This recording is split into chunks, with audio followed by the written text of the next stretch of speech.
Assalamualaikum warahmatullahi wabarakatuh. Izin memperkenalkan diri. Nama saya Perenggi Sejati dari Universitas Jenderal Ahmad Yani, jurusan Teknik Elektro 2019 kelas C.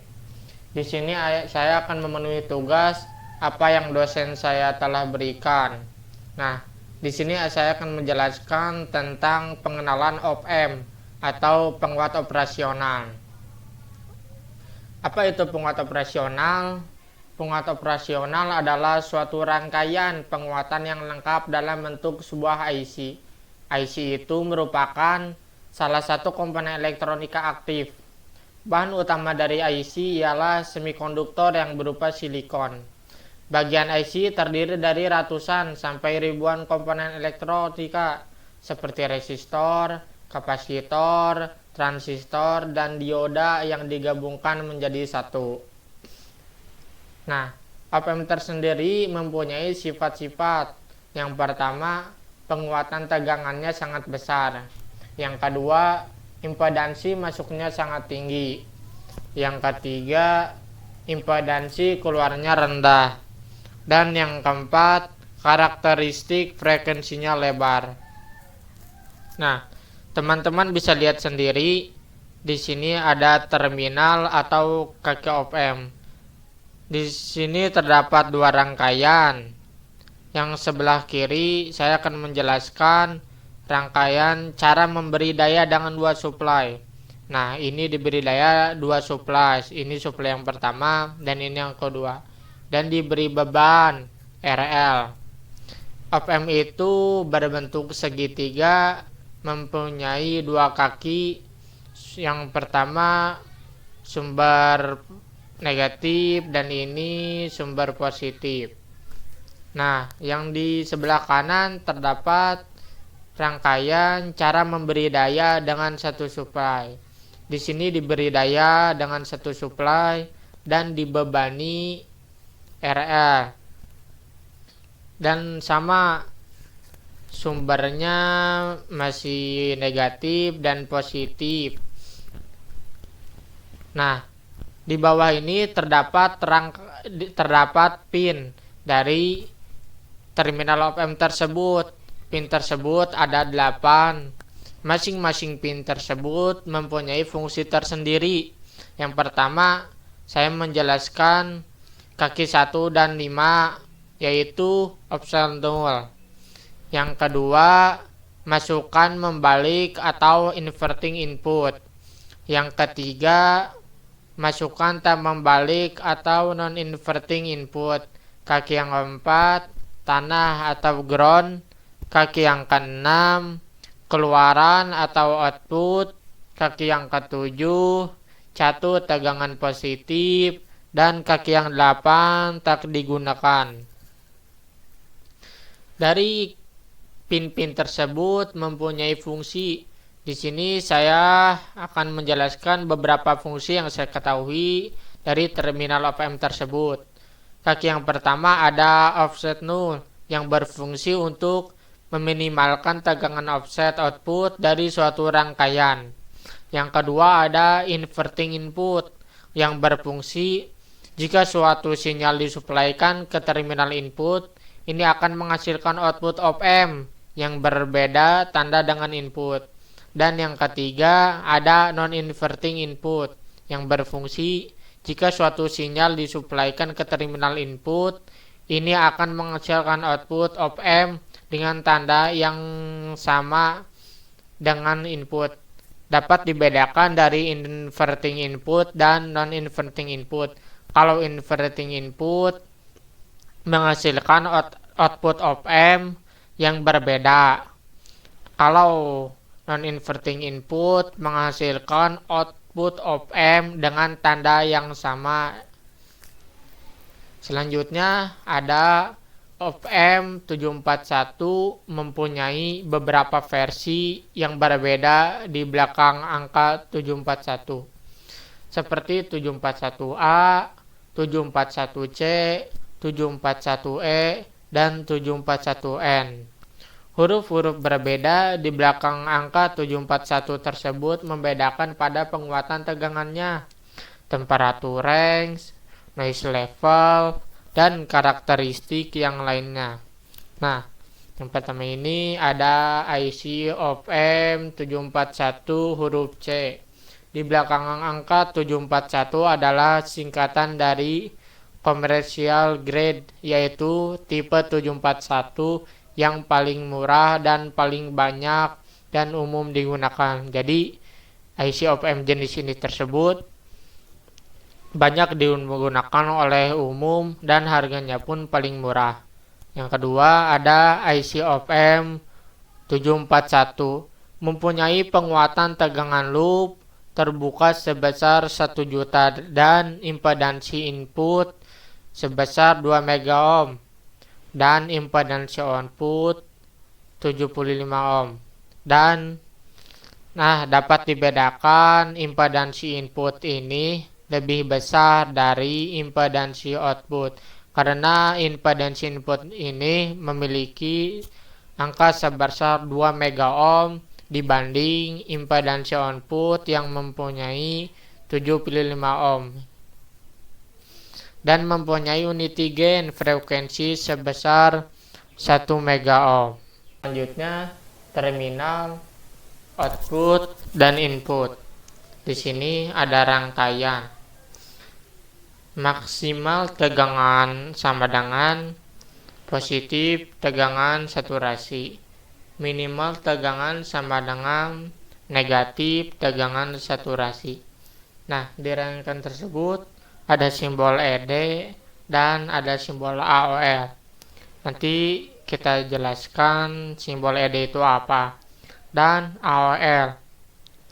AOL disebut penguatan atau gain terbuka karena tidak ada umpan balik atau feedback antara terminal input dan terminal output dibiarkan terbuka. Misalkan tegangan supply plus minus 15 volt, maka V saturasi sama dengan plus minus 13 volt.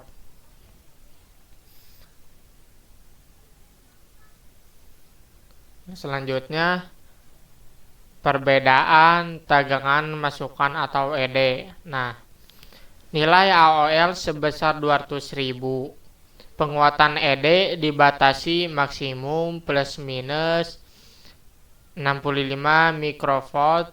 Misalkan AOL adalah 200.000 volt sama dengan plus minus 13 volt. ED sama dengan positif V saturasi dibagi AOL sama dengan positif 13 volt dibagi 200.000 sama dengan 65 mikrovolt.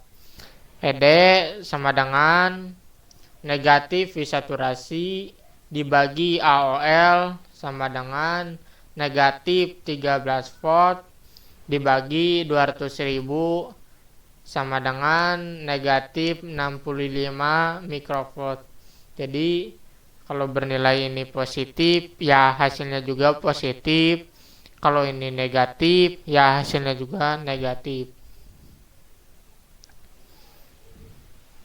Selanjutnya, penguat operasional ideal. Apa itu penguat operasional ideal? Penguat operasional ideal adalah penguat diferensial ideal. Ada beberapa macam penguatan tegangannya tak terhingga atau GV sama dengan tak terhingga. Yang kedua, impedansi masuknya tak terhingga, jadi arus masuknya sama dengan 0. Yang ketiga, impedansi keluarnya sama dengan 0. Dan yang keempat, karakteristik frekuensinya rata dan membentang dari frekuensi 0 hingga F sama dengan tak terhingga. Selanjutnya, dari keterangan tersebut dapat disimpulkan bahwa penguat dari penguat operasional ini dapat menguatkan sinyal input yang kecilnya tak berhingga menjadi sinyal yang tak berhingga besarnya. Juga bila sinyal yang diberikan ke inverting atau terminal negatif dan non-inverting atau terminal positif dari penguat sama besarnya, maka Sinyal input itu dinamakan sinyal common mode atau bisa disingkat CM. Sedangkan sinyal common mode ini pada penguat operasional ideal membangkitkan sinyal output 0. Nah, yang selanjutnya penguat operasional praktis atau tidak ideal. Sebelumnya saya sudah menjelaskan tentang yang ideal, dan yang sekarang saya akan menjelaskan tentang yang penguat operasional praktis atau tidak ideal. Apa itu penguat operasional praktis atau tidak ideal? Dalam prakteknya tidak ada penguat operasional yang ideal. Namun demikian, sebuah penguat operasional praktis seringkali dapat dianggap seolah-olah memiliki sifat-sifat ideal. Yang selanjutnya op-amp. Nah, di sini terdapat op-amp yang memiliki dua inputan, yaitu non-inverting input, yaitu yang kedua inverting input. Sebenarnya op-amp tersebut memiliki 5 inputan. Nah, di sini terdapat yang pertama non-inverting input, yang kedua inverting input, yang ketiga dua supply. Nah, ini supply pertama, ini yang kedua, dan terakhir output.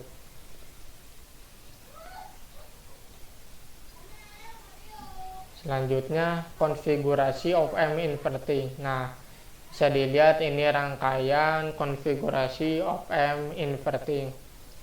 Inverting untuk konfigurasi di mana masukan positif menghasilkan keluaran negatif, atau masukan negatif menghasilkan keluaran positif. Jadi sebaliknya ya, bisa dibedakan. Masukan positif akan menghasilkan keluaran negatif, dan masukan negatif menghasilkan keluaran positif. Jadi sebaliknya aja. Selanjutnya, dalam rangkaian penguat inverting ini, op-amp dihubungkan dengan umpan balik atau feedback untuk menghasilkan operasi loop atau tertutup. Ketika berhadapan dengan op-amp, ada dua aturan yang sangat penting untuk diingat tentang op-amp inverting. Ini adalah tidak ada arus mengalir ke terminal input, dan bahwa tegangan yang pertama selalu sama dengan tegangan yang kedua. Namun, di rangkaian op-amp dunia nyata, kedua aturan ini sedikit rusak. Ini karena persimpangan input dan sinyal umpan balik X memiliki potensi yang sama dengan input positif yang berada pada 0 volt atau ground. Persimpangan adalah virtual earth karena simpul virtual earth ini resistansi input penguat sama dengan nilai resistor input. Rindan gain loop tertutup dari penguat inverting dapat diatur oleh rasio dari dua resistor eksternal. Nah, selanjutnya ada konfigurasi non-inverting op-amp. Nah, bisa dilihat ini rangkaian konfigurasi non-inverting op-amp. Dapat dijelaskan, non-inverting untuk konfigurasi di mana masukan positif menghasilkan keluaran positif, atau masukan negatif menghasilkan keluaran negatif. Seperti halnya pada rangkaian inverting, di sini pun akan ditunjukkan rumus gain dari rangkaian ini. Jadi, kalau tadi konfigurasi inverting op-amp itu misalnya positif menghasilkan negatif, negatif menghasilkan positif. Jadi kalau inverting op-amp itu sebaliknya. Tapi kalau non-inverting op-amp itu menghasilkan positif ya keluaran positif, atau menghasilkan negatif ya, atau masukan negatif ya menghasilkan keluaran negatif. Jadi bisa dibedain non-inverting op-amp dan inverting op-amp. Dalam penjelasan penguat op-amp inverting sebelumnya, kami mengatakan bahwa untuk op-amp yang ideal tidak ada arus mengalir ke terminal input dari penguat, dan bahwa tegangan pertama selalu sama dengan tegangan kedua. Ini karena persimpangan input dan sinyal umpan balik tegangan pertama berada pada potensial yang sama. Dengan kata lain, persimpangan adalah titik penjumlahan atau virtual karena simpul virtual ini resistor atau RF dan R2 membentuk jaringan pembagi potensial. Sederhana di penguat non-inverting dengan gain tegangan dari rangkaian yang ditentukan oleh rasio R2 dan RF. Selanjutnya, zero crossing detector. Apa itu zero crossing detector? Zero crossing detector adalah rangkaian detektor dinamakan juga sebagai pembanding, yaitu membandingkan suatu tegangan masukan atau input pada salah satu kaki masukan dengan satu tegangan tertentu atau dengan nol.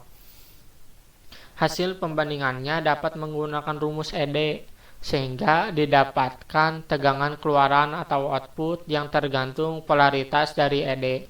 Dapat dirumuskan, jika polaritas ED sama dengan negatif, maka tegangan sama dengan negatif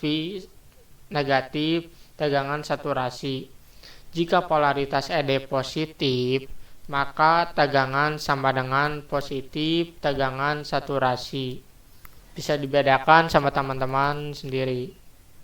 Selanjutnya, dari zero crossing detector mempunyai fungsi tersendiri, yaitu zero crossing detector berfungsi untuk mendeteksi perpotongan gelombang sinus pada tegangan AC dengan zero point tegangan AC tersebut, sehingga dapat memberikan sinyal acuan saat dimulainya pemicuan sinyal PWM. Nah, zero crossing detector tersebut mempunyai macam-macam. Yang pertama, zero crossing nol. Yang kedua, inverting zero crossing detector. Yang ketiga, non-inverting zero crossing detector. Yang keempat, inverting voltage level detector. Yang kelima, non-inverting voltage level detector. Selanjutnya ada duty cycle. Apa itu duty cycle? Duty cycle itu yaitu siklus kerja atau duty cycle merupakan perbandingan waktu on dengan periode sinyal dikalikan dengan 100%. Jadi dapat dirumuskan duty cycle sama dengan T on dibagi T on ditambah T off. Contoh, suatu sinyal mempunyai periode 10 detik dan waktu on sama dengan 3 detik. Berapa waktu negatif atau waktu rendahnya? Dapat diselesaikan. T off sama dengan T dikurang T on. T off sama dengan ini ya 10 dikurang 3, ini 10. Ini total dikurang 3 T on. Nah, ini waktu on. Ya, sama dengan 7 detik. Jadi 10 kurang 3. Nah, duty cycle yaitu T on dibagi total dikali 100%, yaitu 30%. Jadi total 7, ini totalnya ini, terus dikali 100%, yang hasilnya 30%. Selanjutnya, latihan. Sebelumnya sudah saya jelaskan tentang penguat operasional op-amp. Nah, di sini ada contoh latihan. Diketahui plus minus tegangan sama dengan 15 volt bagi V saturasi sama dengan plus minus 13 volt. Nah, dicari yaitu hitung T on, T off, dan duty cycle. Dan gambarlah output tegangan V0. Nah, ini dapat dikatakan ini 10 R1 dan ini 50 R2. Nah, menghitung T on, T off, dan duty cycle. Penyelesaiannya T off dapat dirumuskan yaitu T total dikurang T on. T totalnya tadi 100 dikurang 30 yaitu 20. Duty cycle dapat dirumuskan T on dibagi T total dikali 100% yaitu 30 dibagi 100 dikali 100% dapat dihasilkan 30%. Tegangan referensial dapat dirumuskan R2 dibagi R1 tambah R2 dikali tegangan total yang tadi dapat dihasilkan 50 dibagi 10 tambah 50 dikali 15 volt. 15 itu yang ini nih, total ini. Oke. Sekarang Vout. Vout dapat dirumuskan Vin 1 dikali 1 tambah R1 dibagi R2 yaitu 15 dikali 1 tambah 10 bagi 50 dapat dihasilkan 18 volt. V0 dapat dirumuskan yaitu sama dengan V saturasi dapat dihasilkan 18 volt ini dari 1 ditambah 10 dibagi 50. Nah, yang 18 volt ini ya hasil dari 15 kali ini 1 tambah 10 bagi 50. Selanjutnya ED dapat dirumuskan VI dikurang V referensial yaitu 15 ini dikurang 12,5 V referensial ini. Nah, 12,5 volt dapat dihasilkan 2,5 volt. Nah, selanjutnya ini gambar output tegangan V0. Oke, terima kasih teman-teman telah menyaksikan apa yang saya jelaskan tentang penguat operasional atau op-amp. Mudah-mudahan semoga bermanfaat untuk teman-teman sekalian, dan apabila ada kesalahan kata-kata dalam saya menerangkan materi tersebut mohon diluruskan. Assalamualaikum warahmatullahi wabarakatuh.